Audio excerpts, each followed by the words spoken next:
What's up, y'all? Happy New Year 2024. I'm Alan Hain, the Lawn Care Nut, and today we're just going to kind of go through my lawn here in Florida and kind of show you everything that's going on and not going on. It's struggling a little bit, and just kind of go through some of the things that I'm doing here in January in my lawn here in Florida. Now, if you're wondering, does lawn care even still happen in Florida this time of year? I've got an ebook down below that you can download because it's a little bit different if you're in Jacksonville versus Miami or where I am here in Bradenton, right across the middle. But our lawns are still growing, albeit very slow, but there's a lot of other things still happening. But before we get to the lawn stuff, one of the things about being a heavy decorator that I am, which that was also my nickname in college, is you gotta clean up after Christmas. And if you'll see all around, my lights are all still here and everything. But I'm gonna go ahead and cut this up first because this is actually slightly enjoyable.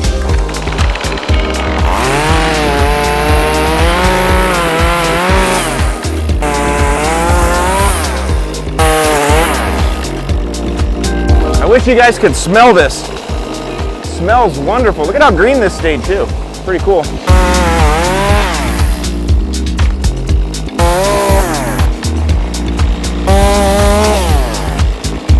If it fits, it ships. There we go. Out to the coib. So, after that job, my hands smell real good. You want to smell my finger? Anyway, I'm curious, how many of you get a real tree versus a fake one? Leave me a comment below and let me know. So obviously I've got a lot to do here cleaning up all of these, and I'm gonna work on all that today. But the big question a lot of you had was my hot glue idea. This held up great. You can see these lights look beautiful. I've even had a couple people stop and ask me how I did it around the windows. And so I think the big question a lot of you have though is it gonna rip the paint off? And one of the good things right now is it's a little chilly out here. It's in the high 40s, low 50s. Low 50s. And I think that'll actually be good for me. I think this stuff is colder, it's kind of bound up, but I don't know, we'll see. So here we go. Let's just take one off and see if the paint peels. Oh, look at that. No paint peelage. Nice and clean. So now I'm not going to take the time to pull all these off like that, but you can see it does come off in a little disc. So I'm going to start down here and pull them, and we'll see, because I know that was a question a lot of folks had. So here we go. No paint peel, no paint peel. Definitely don't want to rip the bulbs out. You want to grab it by the stalk. Yeah, look at that, no paint's coming. Yeah, that's pretty good. All right, here we go, ready? I'm gonna do it the lazy way, and I'm not gonna go up with a ladder. We'll just see if they come straight down. Ready? Pop, pop, oh, look at this.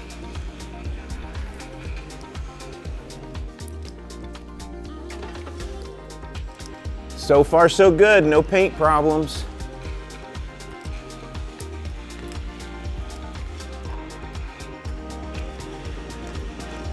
I don't know if you guys can hear, we got weed whackers in the background, edgers. That's the one beautiful thing about Florida. It's lawn care year round. And I actually like that sound in the neighborhood. A lot of people don't. Oh, there we go. Okay, so that one got some paint. I got a little sloppy. I was talking to you guys and I ripped it too hard. So there's our first injury with the paint, but I have touch-up paint for that. Maybe I'll be, oh, there's another one. Okay, for some reason, this side's getting me.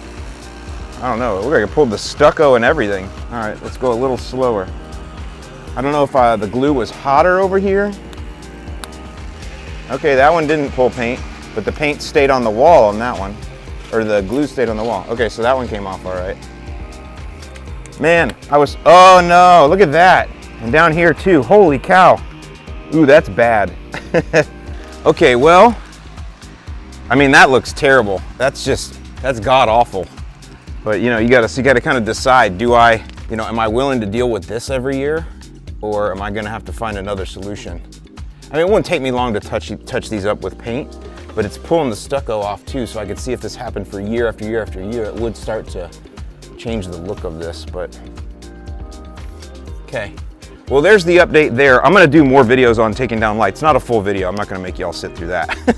But just on how am I gonna organize these as I put them away and stuff like that. So I'll do a video on that down the road, as well as I'll show you the rest of the windows and how those come out. But for right now, the jury's still out.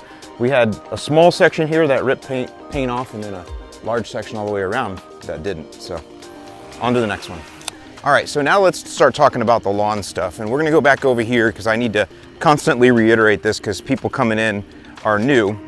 what we have right here in this patch, this is all dead Bermuda grass. And I killed this with a new combination of herbicides called Recognition and Fusilade 2. You mix the two together and it's safe to spray.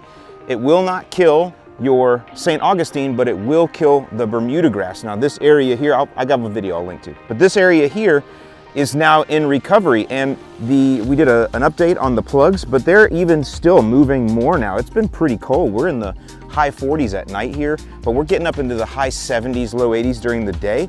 But again, you can see this whole area is shaded. The sun is so low that it doesn't even come up over the house right now. This whole front yard stayed shaded most of the day, and we're still getting good growth. The color is nice on them. We're getting some nice stolons, and this is still moving, but this is really not gonna start really ramping and hammering until about March.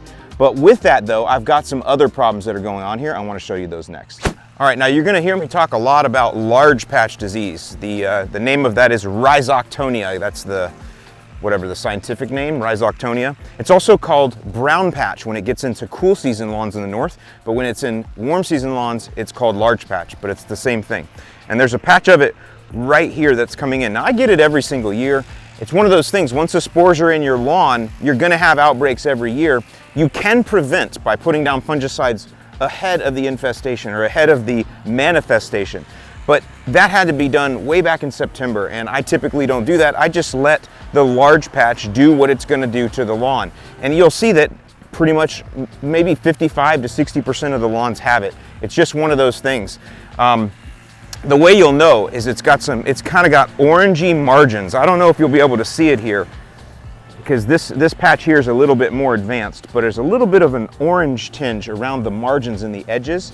And you can even see here where some of the grass blades have turned this red color. That's because of the cold. Now the rest of the lawn doesn't have any other red from the cold, but the areas that are diseased do, because the areas that are diseased are weak. They're under stress, and so they're more susceptible to cooler temperatures. Whereas the rest of the lawn that's healthy, and it's not super vigorous this time of year, but it's healthy and it's growing, it doesn't succumb to the cold like the areas that are stressed. Now I have another spot over here, let me just show you where you can really see some large patch coming in. All in here, and you'll be able to see the orange in here. There's a little bit of an orangish tinge, orange yellow in here. That's how you know it's large patch. And then there's a little bit of an orangey yellow tinge right here, and then definitely right here. You can see it right there. And it's got that look. That's large patch. There's another patch right here. You can definitely see the orangey look in through here. So now this is what it looks like in a lawn like mine that is continually fertilized. So this lawn, you'll see it's really a stark contrast between the green that's not infected and the area that is. I'll show you lawns that are mainly neglected right now. The large patch manifests and looks a little bit different. But before we do that, let me just show you a spot right here. So again, I don't recommend that you treat this large patch in the winter. That's mainly because fungicides that you would put on here are growth regulators. They're gonna slow growth down. That's how they work on the fungus. Well, that'll also slow the growth down of your lawn. And we really need the lawn to repair itself. We need it to grow back in and fix those areas. And if you slow it down with a growth regulating fungicide, that might stop the fungicide, but it also stops the natural repair process of the lawn. I did a lot more in-depth detail in a blog post, so I'll link below for you on that. Now, this right here. This is a spot of tropical signal grass. I have no idea, but last year over the winter, this spot just died. I don't know if somebody walking by on the sidewalk there dumped something. I have no idea, but this spot died and I just left it alone and it filled in with tropical signal grass, which is super interesting. Now the thing about the tropical signal grass here, look at it, it just pulls up because it has a very shallow root system. It does not like the cold, and so it's struggling right now. Now, it won't die when the temperatures go into the 40s. If we got a freeze, if we got down below 33, the signal grass would die and I'd be good. But right now, it's just damaged, it's just slowed down from the cold, the 40s. The thing about it is it's called tropical signal grass, and so anything with the word tropical in it, it doesn't really like temperatures in the 40s, and so that's why this is struggling. But for me to totally get this out of here, I'm gonna have to dig it out and resod. That's really the only thing I can do. If you do apply prodiamine pre-emergent in the early spring, you can stop a lot of the signal grass outbreak in your lawn. This was opportunistic because this area was a bare spot, and that's what filled in was tropical signal grass. So if you're seeing something that looks like this right now this time of year, that might be what you're dealing with, is tropical signal grass. All right, now we're in the zoysia, and it's riddled, but I'll show you a couple spots back here that are kind of fresh. where you can really see the orange I was talking about. It shows up a lot more in the zoysia. So we got a patch of large patch right here and one right there, and you can see mostly along these margins where it's spreading and moving. That's where you can see the orange. In fact, here, I'll show you my polarized sunglasses really make it show up. Check this out. So when you put those polarized sunglasses over, you can really see the orange spots. Now the thing about it is, it moves with the water because that's how this fungus spreads, through spores. And the spores are washed with water flow. So what you're gonna see is it's all back through here because there's water and all this brown stuff. This is all Rhizoctonia. It's just more advanced back here where it's just kind of brown and dead now and it's not orange anymore. This is where this is where it started, is over here. And then I also have some in through here where there's water flow, and then all down through here too. All of this, you can see. So my zoysia is just rocked with it. And this is not the first time this has been like this. This pretty much happens every single season. It's just one of those things. Let's talk about disease again, because people always want to blame themselves. It's something they did. That is not the case. For disease to manifest, you need three things. You need a host, that's your lawn. The two hosts that are most susceptible to large patch or Rhizoctonia are St. Augustine grass and zoysia grass.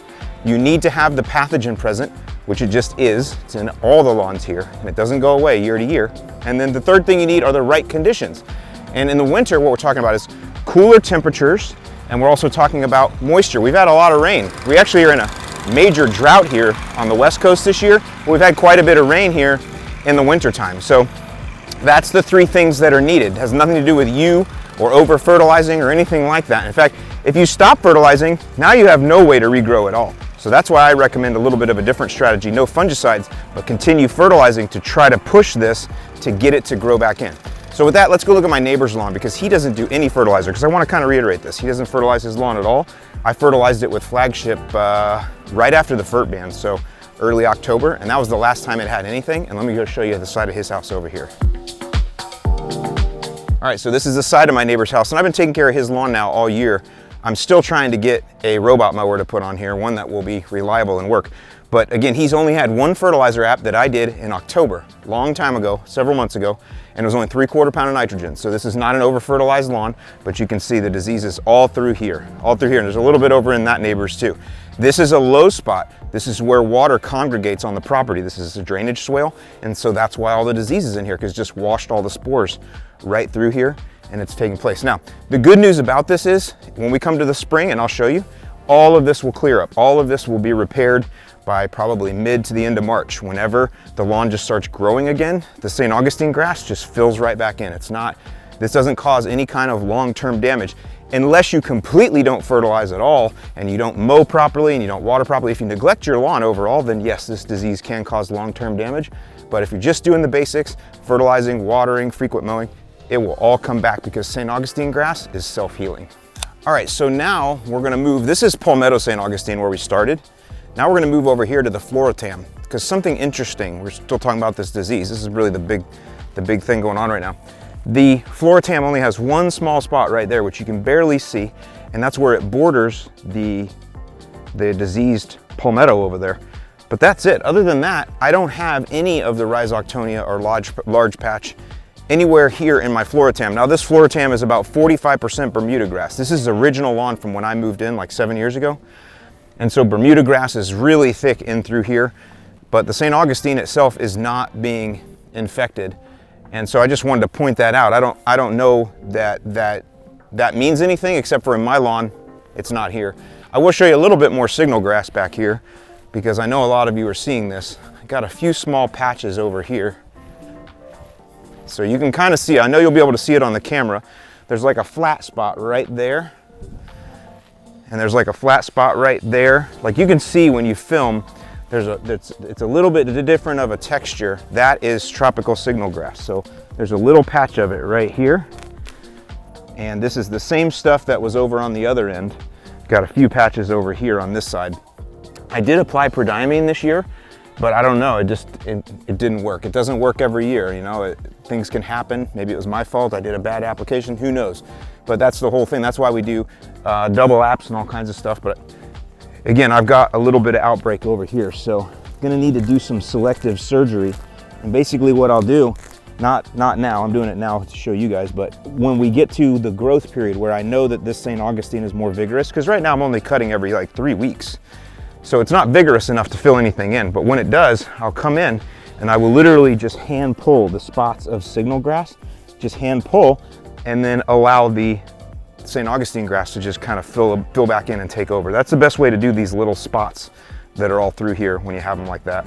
Okay, now I get a lot of questions about my backyard ProVista St. Augustine grass. I know a lot of you have ProVista, so we're gonna show you what that's looking like. It's not doing well because I have not fertilized it at all. So the first thing I'm gonna do is fertilize it. I'm just gonna use some stress blend, mainly because that's just what I have. ProVista likes a lot more nitrogen. So really, if you had Flagship, that's what I would give it. This is just what I happen to have right now. So this is only gonna give 1/4 pound of nitrogen. It's a 7-0-20, 7% nitrogen, and the application rate is 3 pounds per thousand. So 0.21 pounds of nitrogen, not even 1/4 pound. If you want to understand that math, because I think it's important, I have training called Yard Care Bootcamp. It's just $7. I'll link that below. It's full video training on everything you need to know on how to fertilize, when, why, what the numbers mean on the bag, all that stuff. $7. So we're going to do that first, but when we go around there, we're going to fertilize first, and then we're going to spray weeds. And this is the one that confuses most people with ProVista, because you don't know, or you don't realize that ProVista is glyphosate tolerant. Glyphosate is a non-selective herbicide. It's not selective about what it kills everything. And it cannot be used in any other lawn except for Scott's ProVista, and that's because Scott's ProVista has been genetically modified to be resistant or tolerant of glyphosate. So you can spray the glyphosate on the ProVista and all the weeds will die, but not your ProVista. So that's a huge tool, and that's really one of the main reasons why you get it. But people are confused about glyphosate, because I'm gonna tell you right now, if you go to Home Depot, there's 10 different formulations that contain glyphosate. They're called Roundup, but they'll have other things in them, and you do not want to use other weed controls. Scott's ProVista is not Superman grass. It's not resistant to everything. It's only tolerant or resistant to glyphosate. So you can only use glyphosate. So I'll give you a link to this. This is high yield Killzall. This I get at Ace, because you're not gonna find straight 41% glyphosate in most places anymore. But I find this at Ace. I'll also give you a link below. You can get it on Amazon, but it's cheaper if you get it at Ace. So I'm just gonna mix up 1 gallon. I have a dedicated sprayer. This sprayer only gets glyphosate, because I use glyphosate for more than just the ProVista. I also use glyphosate in my flower beds, or in my landscape beds, to kill weeds there. So the first thing we want to do is we're just going to mix up 1 gallon, because I don't like storing a lot of this or anything like that. So we're going to mix up 1 gallon, and so this 2.5 ounces per gallon, and then it's a spot spray formula. So we need 2.5 ounces here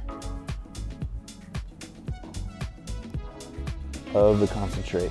You'll notice I'm wearing PPE, personal protective equipment, eye protection, long sleeves, gloves, shoes plus socks, all of that stuff. All right, so we're gonna pour that in there. I also have a little bit of water in here already, just so you guys know I didn't show you that. So a little bit of water in there to start. There we go. Now, a lot of people will ask, do I need a surfactant? A surfactant is a sticker, and if you read on the front of that, it says no surfactant needed. It's built in. That's another reason I really like this product, because you just put in your 2.5 ounces into 1 gallon of water here, and then you can go spray. And this will not harm your ProVista. Now, something to think about. It's gonna be a little slow this time of year. Glyphosate works very slow anyway. You usually won't even see full results for 7 to 10 days. But now that it's cold and the weeds or the lawn are not growing very much, especially the weeds are not growing very much, it's gonna be even slower. So this is not really the ideal time of year to spray, but this is a time of year when my dog is not in the backyard hardly at all, and I'm gonna actually keep him out of the backyard for a good 48 hours after I spray, so everything can do its job and get out of the way, and then he can get back in the backyard. So that's my little rule there. 48 hours, he will not be allowed in the backyard, 48 hours after we spray. All right, there we go, 1 gallon in, a little shaky shake. Now we're good to go. Let's go spray. All right, this is where a little hand crank fertilizer comes in perfect. This is 1,000 square feet back here. So this is just perfect for this. Now you can probably tell by the color, this has not been fertilized since the spring. I can tell you guys, your ProVista needs lots of nitrogen, and then I give mine none. So I've definitely ignored my backyard, but for those of you that have been around with me for a while, you know that I constantly ignore my backyard. Even back in Indiana, I never filmed videos in my backyard. So I am a backyard ignorer. BYI. I'm a BYI, a backyard ignorer. How many of you are backyard ignorers? I bet a lot of you are. So I would say that in 2024, I'm going to pledge to not be a backyard ignorer, but I don't know. My track record shows that I ignore this lawn. So maybe if you all keep up on me in the comments that you want more content on this ProVista back here, maybe that'll help. But there we go.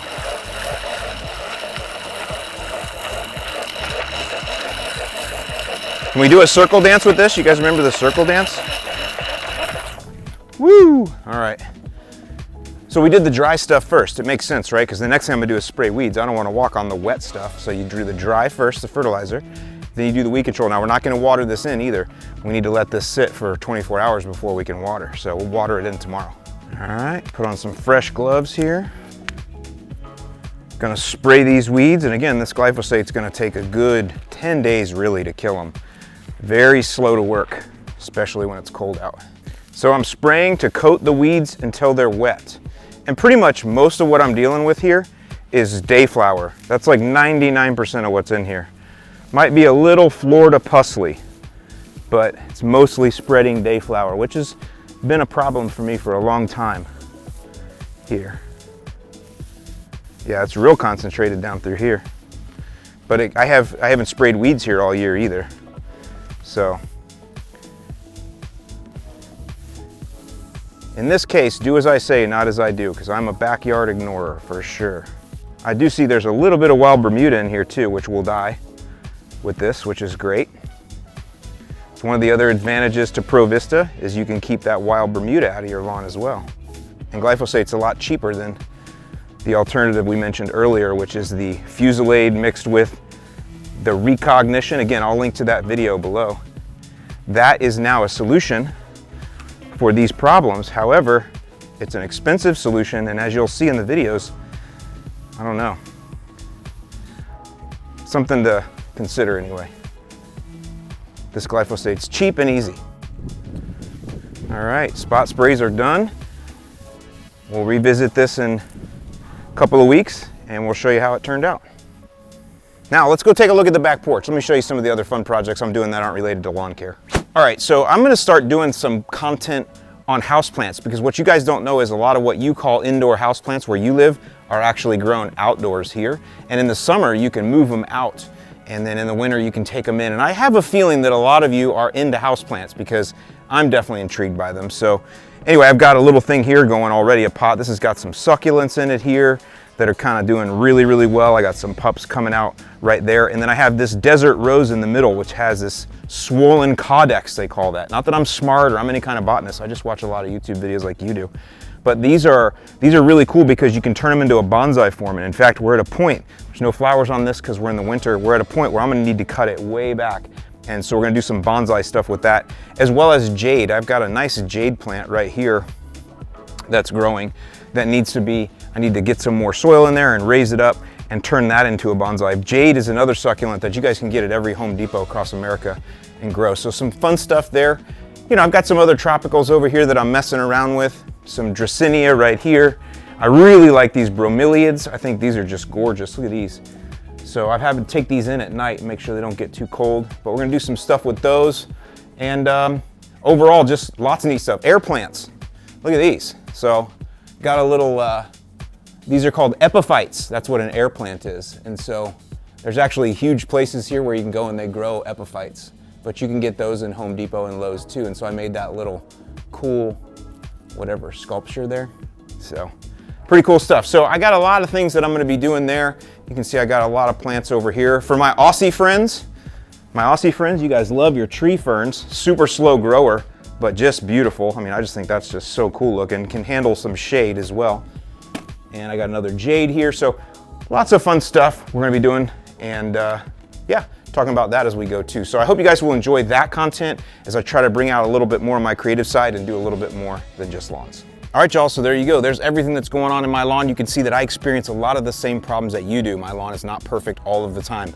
But what I can tell you is that I will be able to get this recovered once we get into the growing season again. I keep saying March, that's usually the time everything will grow back out, the lawn will be dark green again, and you'll never even know that there was any of these issues. So with that, leave your comments and questions below. We can create a discussion down there. I can help you if there was things I didn't cover. With that, I'm Alan Hain, the Lawn Care Nut. Thank you so much for watching, and I'll see you in the lawn.